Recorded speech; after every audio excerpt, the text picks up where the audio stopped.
Hey guys, let's do this. We have made it to Thursday, my lovelies.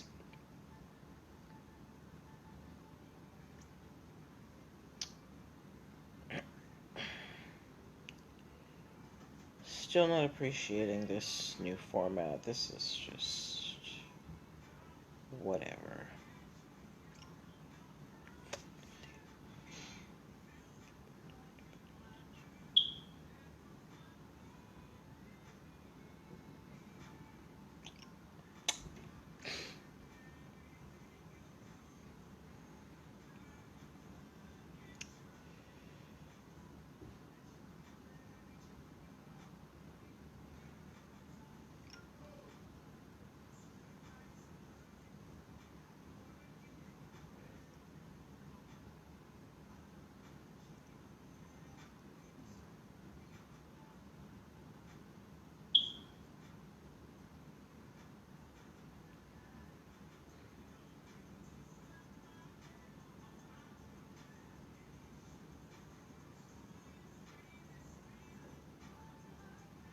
Hello. Hey, A1 Shawty 24. I love that name. A1 Shawty 24. Don't mind me. I'm just being silly. Okay. Hey, who's watching on Facebook? Hey, Miss Whitney. Hello, hello. Who's that on Facebook? I'm going to guess either... Oh, they already left. I'm going to guess it's either Margaret, A.P. Jackson, LaReed, or Atalia. Y'all are usually the early ones. So let me know if I'm right in who's watching right now. Okay. Miss Whitney, how you doing, girl? Hello, ambitious and vicious. Hello, hello. And Jenny from the block. Jenny! Is that Jenny, my cousin? Jenny, if that's Jenny, my cousin, Jenny from the block, give me a thumbs up. Hello, King I Am. Okay.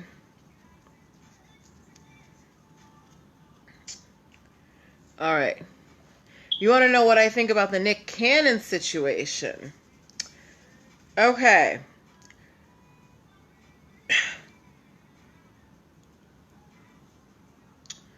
So, the Nick Cannon situation, I only know the surface stuff. Oh. You could be my cousin in spirit. You know why? Because my cousin Jenny on her Zoom is Jenny from the block. That's why I thought it was my cousin Jenny. Hi, Matthew V. And I know the surface stuff about Nick Cannon. I haven't gotten into all the legalities, but what I will do is delve into it this weekend and do an in-depth discussion about it on Monday. Is that okay with you, my dear? Okay. Hey. Okay. All right. So we are getting started in just...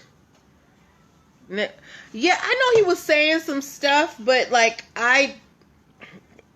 look, your girl is busy. And that's why I like it when y'all send me stuff, because then I can really focus on it, because I know that that's what y'all want to hear about. I picked the stories today that I found, but Nick Cannon is definitely something that interests me, and if I'm going to talk about it, I want to do it the right way. So give me the weekend to research that. Okay. All right. Well, y'all must know better than I do, because all I know was he said some things he wasn't supposed to say, apparently, got fired, apologized, and got his job back. I don't know.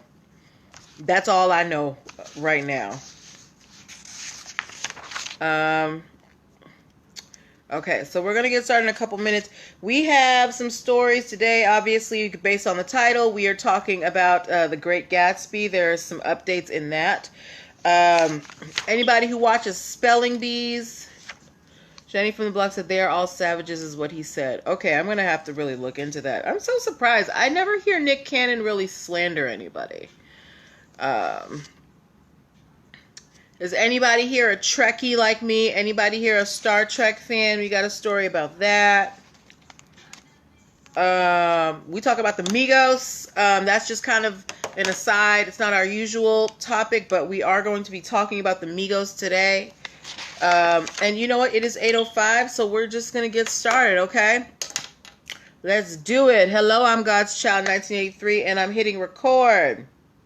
Record. All right. Welcome, welcome, welcome. Happy Thursday, everybody. Welcome to NPL Legal Dish. Hey, she's a Doggette.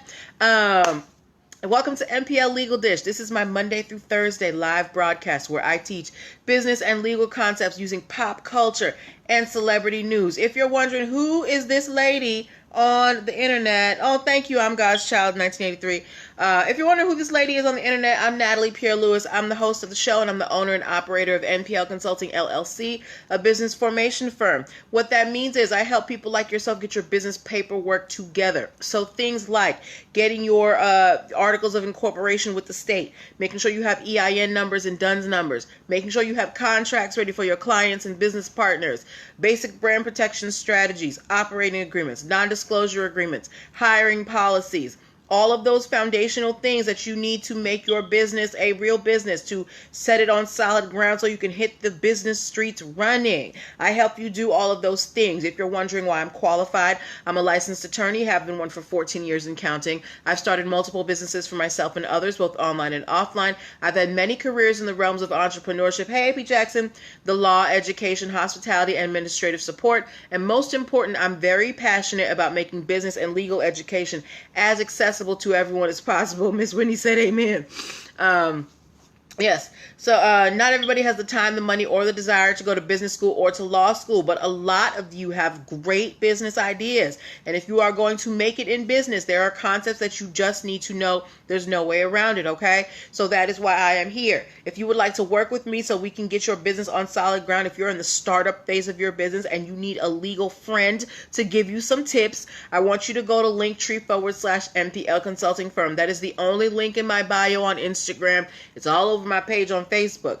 There you're going to be able to set up a free 15-minute consultation if you are a first-time client. You will also be able to download the free Biz Launch cheat sheet that will help you choose and start your dream business in 7 days or less. As well, if you are past that initial stage and you're kind of, laying down the bricks for that business, you're going to want to pick up Business Startup Basics. It is my 4-video, 3-ebook series that basically teaches you how to run a business and how to set it up properly. All right. And it's only $59. Usually something like that, someone's going to charge you several $100s, but I feel like these are concepts that we need to know. We are a country that claims that small business is the backbone of our economy, yet we don't teach people how to start businesses. So that is why I created Business Startup Basics. Okay. All right. Well, that's enough about me. Let's get to the show. Thank you, Miss Whitney. The way that the show works is I pull stories from the news, stories that you guys send me, stories that I find on blog sites, and I pull the ones that have lessons that we can learn as business owners. Hello, Open Arms Cleaning. And we discuss them. This is a time for us to talk to each other. Don't be afraid to drop questions and comments in the boxes as long as they are respectful and they're on topic, okay? There are no stupid questions. We are here to learn, so don't feel like, I don't understand. If you don't understand, tell me so I can explain to you. That's why I do this Monday through Thursday, all right?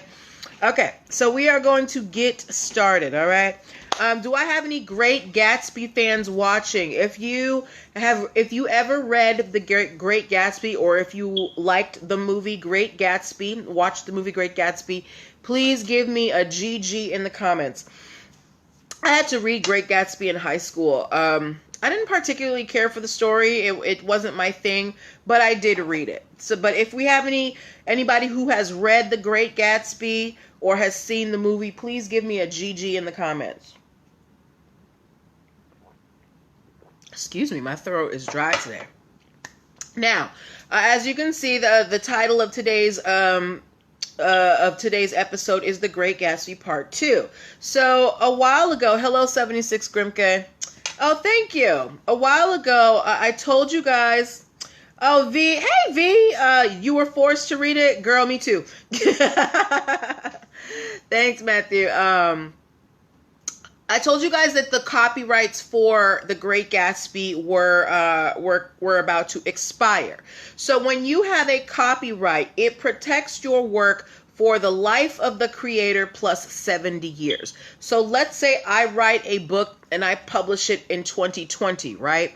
And I live for another 100 years. So I don't die till 2120.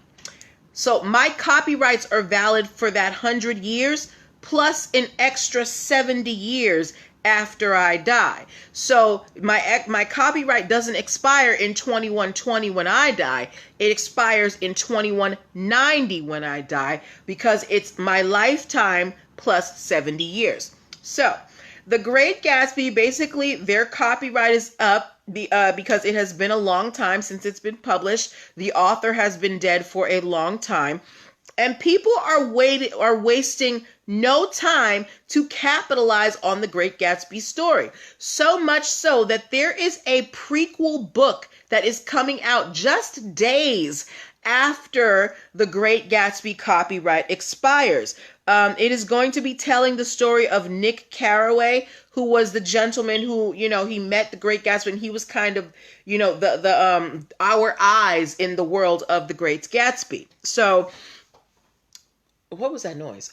We don't know what the title of this prequel is going to be, but how many of you, please give me, if you are interested in this Great Gatsby prequel, give me a 1. If you don't really care, give me a 2. I'm going to be honest with you guys. I'm in the 2 crowd because I didn't really care for the book when I read it. I didn't watch the movie, but it is an American classic, and there are a lot of people who like the book.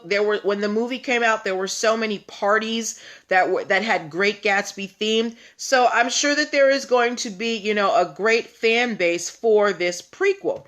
V-Tran is in the 2 crowd with me. Open arms, cleaning. Apparently, we do not care about this Great Gatsby prequel, and that's okay. Everything ain't for everybody. AP Jackson gave me a 2 too.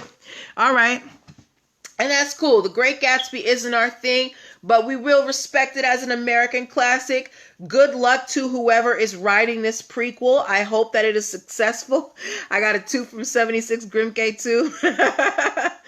I hope they do well, because that is a big endeavor to try and fill those shoes of an American classic and try and create a prequel. That's very brave of that author. So we at least have to give it up to them for that. Okay. That's like trying to remix Whitney Houston songs, in my opinion. Whitney had a very signature voice, and I feel like anybody who tries to redo her music, like you just asking for problems. But I will always, respect you for trying. Okay? But yeah, so if you guys are interested, if you need a new audio book, maybe, download the prequel whenever it comes out. Okay, moving on to our next story.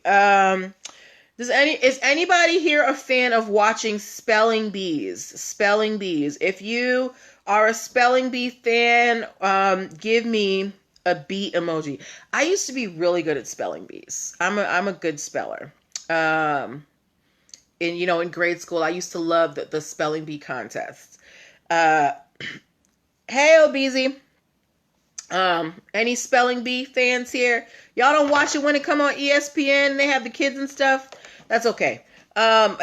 Even if you're not a spelling bee fan, okay, V-Tran likes spelling bees. Has anybody seen the spelling bee documentary called Spellbound? Yes. Has anybody seen the spelling bee documentary Spellbound? If you have, just give me a yes in the comments, okay? If you have seen the spelling bee documentary called Spellbound. I have not seen it. But there is a little bit of a kerfuffle involving this documentary. So we all know that streaming services, they are coming out every day. As a matter of fact, hey, Benevolent Builder, as a matter of fact, just yesterday, NBC released their new streaming app, right? But some of the major ones that we have, and these streaming apps, they're always looking for content, right? One of these streaming apps that's very popular is Amazon Prime. And Amazon Prime is being sued by a film distribution company called Zealous Film Holding Company. So Zealous Film, oh, you do? Okay, V. So Zealous Film, somehow they obtained the rights to this documentary film called Spellbound in 2015. Now, the way that you can obtain rights to something is, someone can sell it to you, you can inherit it. Maybe there was a merger of two businesses, maybe they purchased a business and bought the rights with it. Either way, this company was able to acquire the rights to the documentary for Spellbound, right? Now, they got these rights in 2017. From July 2017 to about February 2019, Amazon Prime had Spellbound in its queue of movies for their subscribers to stream, but they did it without the permission of Zealous Film Holding Company. So for about 2.5 years, Amazon Prime had a documentary on there that they basically didn't have the rights to give to their subscribers, right?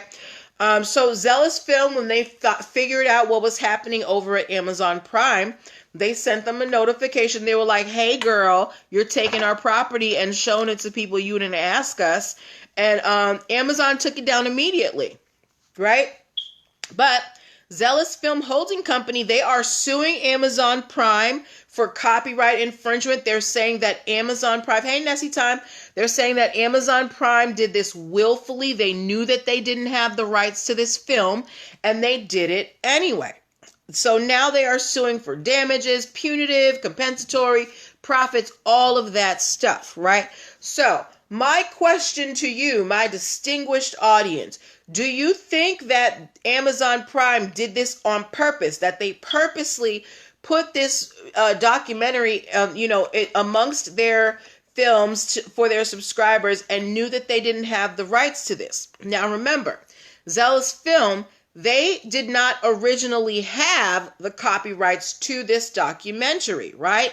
They acquired it in 2015. They either bought it or inherited it. However they got it, they were not the original owners of the copyright. V-Trans said yes, she thinks that Amazon Prime totally did it on purpose. So I'm not saying that they didn't do it on purpose. However, there can be lag times in, and missing information. Maybe Amazon Prime had to deal with the previous copyright owners and put it on there. Or I don't know. I'm just trying to think of possibilities.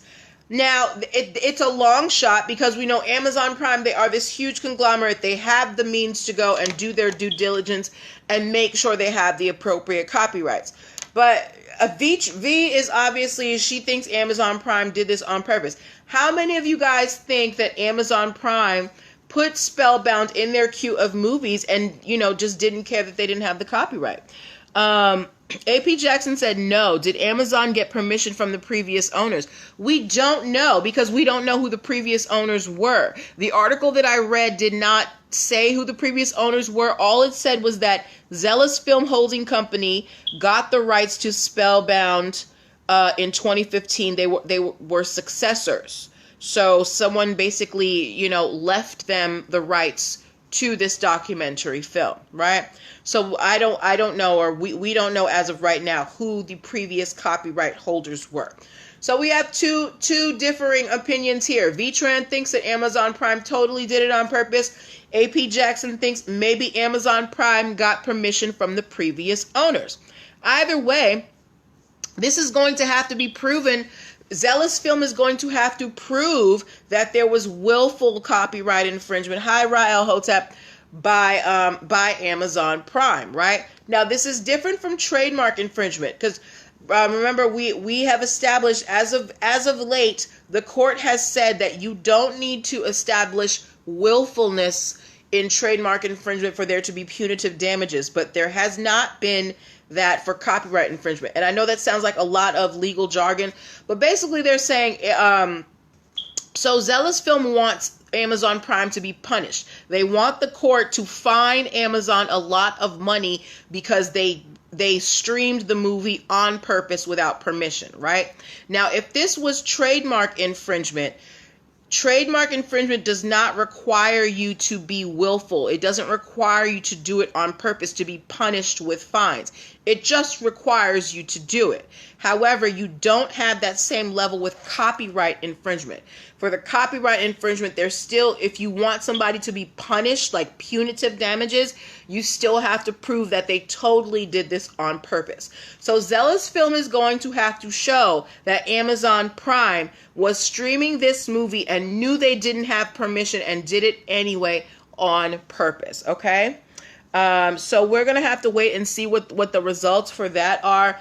But I feel like Amazon Prime is just going to like settle with Zealous Film, throw them a couple $100,000 and call it a day. Because they got the money. Nobody wants to be in court. What do you guys think? What do you think is going to happen between Zealous Film and Amazon Prime? Do you think there's going to be a settlement, or do you think that Zealous Film is going to try and take this all the way to the end of this trial? What do you guys think? What y'all think? What y'all think? What y'all think? I'm going to give you like 10 more seconds because we have, actually, you know, we'll go a little extra tonight because I did miss Tuesday and I want to get through these stories today. Okay.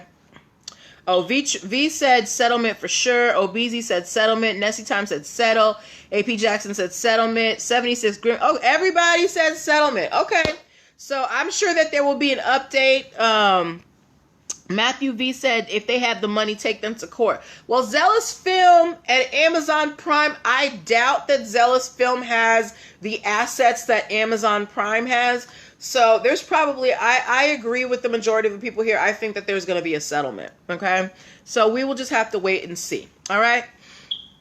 So moving on to, before we move on to our next story, I want to remind people who may have come in a little late, you are watching NPL Legal Dish. This is my Monday through Thursday live broadcast where I teach business and legal concepts using pop culture and celebrity news. If you want to catch up on any of the back episodes, please go to linktr.ee/nplconsultingfirm so that you can subscribe to the YouTube channel and the podcast where you can either watch or listen to all of the shows. I have hundreds of videos on YouTube, tons of them on the podcast.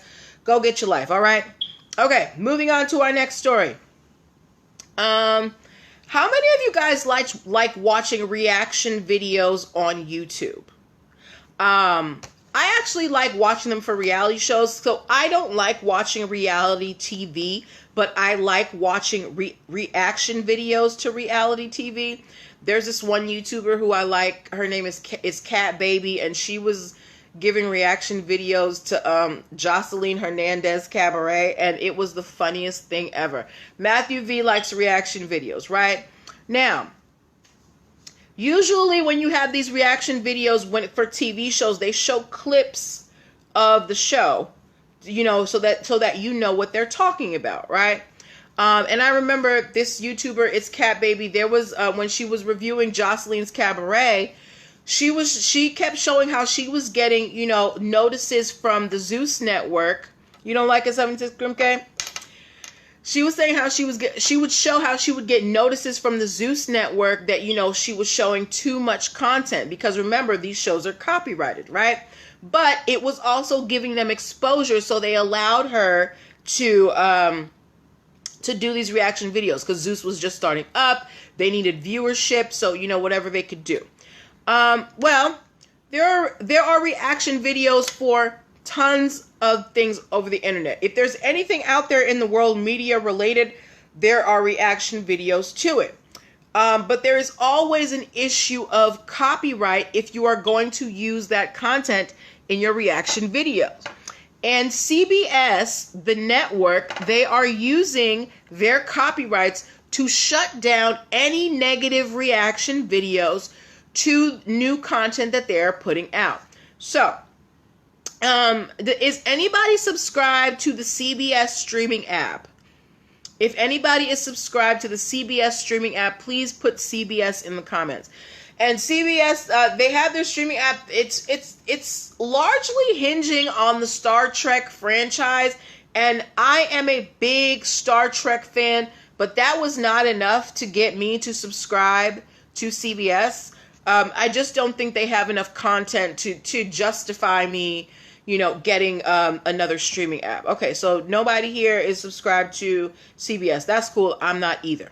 Anyway, CBS has been putting out a lot of content on this app, including an animated Star Trek series called Lower Decks. Now, CBS has had, AP Jackson said CBS has had issues. Who hasn't had issues when it comes to TV? Now, has anybody heard of this animated Star Trek series called Lower Decks? I'm a Star Trek fanatic, and I only just heard about this today. Okay? So, anyway. So, apparently, people were trying to give their reactions on YouTube about this new animated Star Trek series. And CBS has been using their copyrights to get these videos blocked on YouTube because they don't want negative reactions. Their streaming isn't good, AP Jackson. I don't blame you, because the fact is, when CBS came out, the only show that I even thought about watching was the Star Trek that had the girl from Walking Dead on it, and maybe Picard. That was about it, right? Anyway, the power of copyrights is so great that CBS is able to use their copyrights to shut down negative reactions to the content that they are putting out. This is the power of owning your intellectual property. If you have enough power, if you have enough intellectual property, you can actually stifle people's opinions, all right? Now, this isn't necessarily the best use of copyrights, but it is a great example of how having your intellectual property in order gives you a lot of power. Having your intellectual property in order can get people to shut up very quickly, because CBS is able to block the content. Because when you're giving your reaction videos, you have to show a clip. So CBS is like, nope. This is our stuff. You can't talk about it, period. But yeah. So I only wanted to bring that up to you to show you the power of copyrights and how you can use it to, affect other people. Because people make money from these reaction videos. They're like YouTubers. This is their livelihood. So if you can't get these videos shown, you're not getting your money, right? So CBS might be stopping some people's money.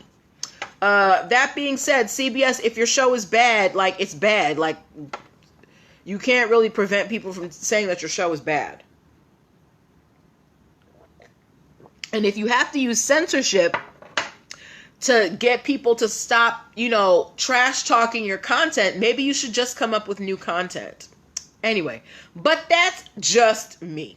Anyway, moving on. I want to talk about this story before we go on to the last two, because I want to make sure we have enough time for it. Okay. Do we have any Migos fans in the house? Any Migos fans? If you are a Migos fan, please type bad and bougie in the comments. If you like the Migos, type bad and bougie in the comments. Raindrops. Drop top. Sorry. Don't mind me. I used to hate on the Migos when they first came out. I was like, what is this? But look, them boys are talented, okay? They get me moving. If you're a Migos fan, I want to see Bad and Bougie in the comments. And don't act like I'm the only one, okay? I know that y'all listen to it, either in your headphones or in the car or somewhere. Are y'all really going to act like I'm the only Migos fan out here? Okay, that's fine. Okay. Anyway, getting back to what I was saying, since y'all are more sophisticated than me, I love the Migos, right? They're great entertainers. The thing is, entertainers usually aren't great about checking their paperwork. Oh, BZ said, where's Joe Budden to check them? Joe Budden gets no love around here, BZ, okay? No, Joe Budden beats women. Anyway. Migos, they are suing their former attorney. They are saying that there was, yes, the music is poppin', V, I love them. They are suing their former attorney because he was not working in their best interest. So if you did not know, and I just found this out today, so the Migos had been signed to a label, 300 Entertainment. They were approached by Quality Control Music. Yeah, they were approached by Quality Control Music, who sent them, they introduced them to this attorney who got them out of their deal with 300 Entertainment and got them to sign with Quality Control Music. What they failed to tell the Migos was that this attorney was the attorney for Quality Control Music. So imagine this. It's like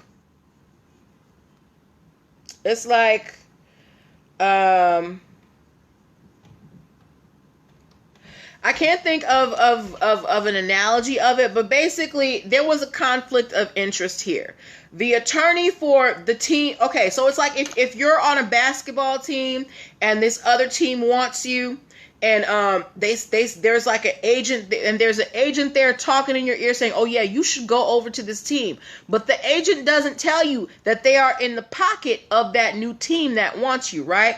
So this is the same thing that happened with the Migos. Quality Control never told Migos that this attorney worked for them, nor did the attorney disclose to the Migos that he worked for Quality Control, right? Yes, conflict of interest. Absolutely, Matthew V, right? And now Migos is saying that because of this attorney has swindled them out of millions of dollars because he did not disclose his status with Quality Control Music, nor did he disclose the fact that Quality Control has a distribution deal with Capitol Records and they can release Migos' music through them and get all of this extra money. So apparently Quality Control Music has been making all this extra side money and never told the Migos. So the Migos are now suing the attorney who got them to sign with Quality Control Music because they're saying, look, because of this guy, he got us in this bad deal and now we're missing out on millions of dollars. Why am I bringing this up? Ladies and gentlemen, you need to know what's going on with your money. You need to know who is behind you. You need to ask questions. If the team that wants you sends you somebody to try and help you out, you need to go find your own person because they're going to find you a person who is on their side. You need an impartial party. Now, Migos, I know they are not necessarily well-versed in the music industry, but the best course of action for them would have been to have found an independent entertainment lawyer who only had their interests at hand, who could guide them through this process of whether they should leave their old label and go to this new label. Now they're having to go back and comb through records and figure out how much money did I lose, and they're wondering, this could go on for years. This is very entangled. It's very messy. Now, what lesson do we take from this as business owners? Now, some of you, as you grow, you're going to be approached by bigger businesses who, want to partner with you or outright want to buy you. And they're going to send you people. They're going to, talk to our lawyers so that, we can read through this and they can help you understand what's going on. You can talk to their lawyers, but make sure you have your own as well, because their lawyer is just that, their lawyer. They have their interests at heart and they want you to sign. So they're going to say whatever it takes to get you to sign. You need your own independent counsel, okay? V-Trend said, right, this is the problem. One of them, absolutely. So now, and not to say the Migos are broke. I doubt they're broke. At least they don't show like they broke. All they do is show that jewelry and money on the internet. But they could have had more, right? So now they have to spend more money getting other attorneys to fix this mess, where if in the beginning they had independent counsel, they wouldn't have had to go through these methods. It is always more expensive to go back and fix the mistake than to do it right the first time, okay? So the Migos, this is just a cautionary tale. When you are looking for legal counsel, you need someone who is on your side and your side alone. And you need to ask the questions as to, do they have any relationships with the people involved? So you know if there is any conflict of interest. If there is a conflict of interest, run, okay? But yes, that's what I wanted to talk to you guys about for the Migos. We usually don't talk about conflict of interest, but that is something that's going to come up because yes, businesses are always, being approached. People want to partner with you. People want to buy you out. And you need to know, who's on your side and who is not. And the best way to know who is on your side is for you to hire them yourselves and not rely on that other side to provide you with your counsel. All right? Okay. Whew.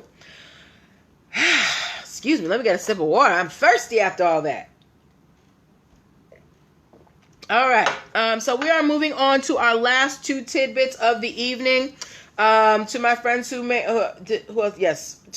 those who may be watching later, it's NPL Legal Dish, hosted by Natalie Pierre-Lewis, myself. I am a business formation attorney, have been one for 14 years and counting. If you are in the startup phase of your business and you need a legal friend in your ear to help you, pick the right business structure, get your EIN number, get those contracts ready, make sure that you have your operating agreement, basic brand protection strategy, I'm your girl. Go to linktr.ee/nplconsultingfirm and set up your appointment today, okay? Moving on to our last two little tidbits. Does anybody here bank with either SunTrust or BB&T? SunTrust or BB&T. If you bank with either SunTrust or BB&T, give me a money bag, some type of money emoji, okay? I have a SunTrust account. I have had it since I moved to this area, right? And if you didn't know, SunTrust Bank and BB&T Bank, they have merged. And they are they are now becoming Truist Bank. As a matter of fact, whenever I call my bank, and it's the customer service line, they're like, "Welcome to SunTrust Bank, now Truist Bank." Blah blah blah. Okay, so they're going ahead with this name, Truist Bank. Now, if you have been watching this show for a while, you know that Truist, now Truist Bank, they have been in a legal battle with another bank called Truliant, Truliant. Why? Both of these banks, Truist Bank, which is a combination of SunTrust and BB&T, and Truliant, they are both based in North Carolina.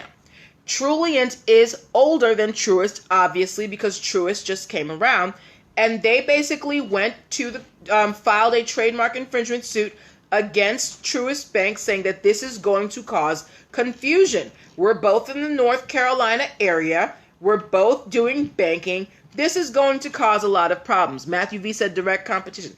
Absolutely. That's what Truliant's argument is. They're like, the fact that we both have true in the front of our names is going to cause a problem. And when the thing is, there are tons of institutions out here that have that prefix TRU in the front. And that was Truist's argument to Truliant.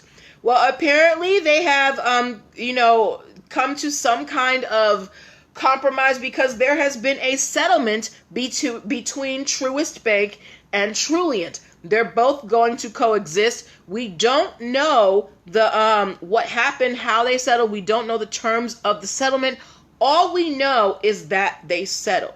So, I want to know from you guys, what do you think the settlement came to? How do you think they settled this?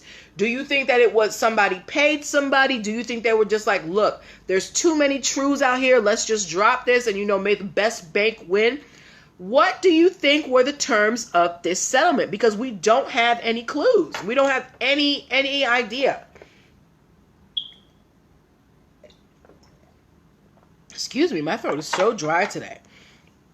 Why do you think Trulient and Truist have put their, problems aside and they're like, look, we're just going to be out here banking? Any ideas? For me, I just think it's because there are so many institutions out here that already have that prefix true. And AP Jackson said future merger. Ooh, nice forward thinking. You know what? You might be on to something. Okay. Future merger. Maybe they're like, you know what? We might be able to join forces. Banks join all the time. Any other, ideas of what may have happened? I think that it was it was a combination of, look, we can join forces in some respects, but also a thing of there's too many institutions out here that have true in the first name. You can't call it for yourself. I think they just came to a head. It was probably costing both sides a lot of money. Hello, Joanne. Y'all, so they may have just decided, let's just come to a truce. But Truist and Trulient have dropped their suit against each other, and they are going forward. So, I guess I'm going to get my new bank card soon. Y'all, my sister just came on. For those of you looking for new spice companies because Goya lost their minds, my sister has her own custom spice company called Of the Season Spices. Go check her out, oftheseasonspices.com. I did not talk about Nick Cannon. I am not well versed on that story, so I am going to read up on it this weekend and talk about it on Monday. I don't like to talk about topics unless I have really researched them, but I'm definitely talking about Nick Cannon on Monday. But moving on to our last story of the evening. Do we have any Penn State fans in the house? Penn State. If we have any Penn State fans in the house, please give me a lion emoji because their mascot is a Nittany lion. If we have any Penn State fans here, please give me a lion emoji as their mascot is a Nittany lion. You gonna boo Penn State, Joey? Hi, love Sasha. AP Jackson said, never heard of Trulient, and I resided there 5 years and was in banking 13 and a half years. Really? Okay. V-Tran said, yeah, she's heard of Penn State. Oh, Joey, my sister is a Buckeye, so she is not down with Penn State. V-Tran gave me the Lions. Okay. All right. So apparently the unofficial phrase for Penn State for the longest time has been, we are Penn State, right? But Penn State has made it official. Penn State has gotten a registered trademark for the phrase, we are Penn State. So if any of you are out here making t-shirts, if you make sports t-shirts, V-Tran, the name of the spice company is Of the Season Spices. Of the Season Spices. They're on Instagram, Facebook, all that. Oftheseasonspices.com. But yeah. So Penn State, they have made it official. They said, not only are we Penn State, we have gotten the official trademark, so you know that we are Penn State. So we don't know exactly what the trademark is for, but I'm sure that we're going to be seeing t-shirts and caps and things like that. But Penn State, they are about their V-Tran, my sister put the name in the bottom, okay?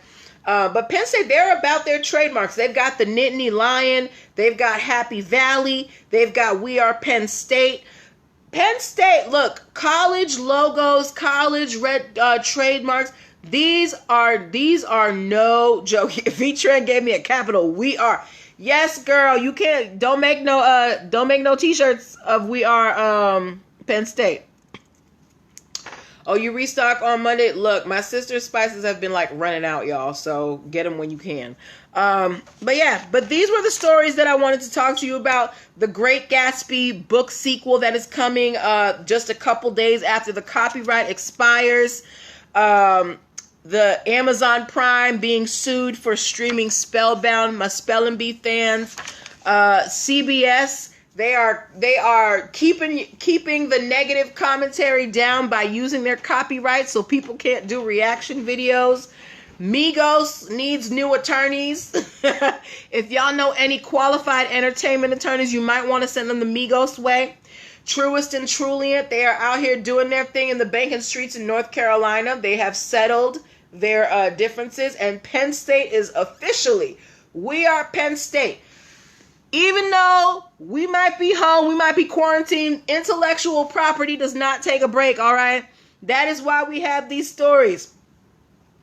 The business world is always moving, even if we are sitting. So if you are here at this time, if you have a business idea, now is the time to do it. Do not wait until, quarantine is over, because at the rate things are doing, quarantine ain't never going to be over because people can't wear masks and people can't stay home. So if you have an idea for a business, don't wait. This is the time to do it now. Nobody's taking a break. So go get your free biz launch cheat sheet. Go, decide what business you want to start. Get the steps started. That is what I'm here for.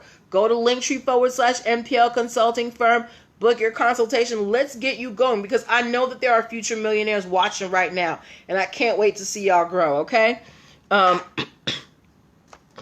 Joanne Pierre Lewis said Nick Cannon never trademarked Wild 'N Out. Viacom just did, and now they own it. Hey. Oh, okay.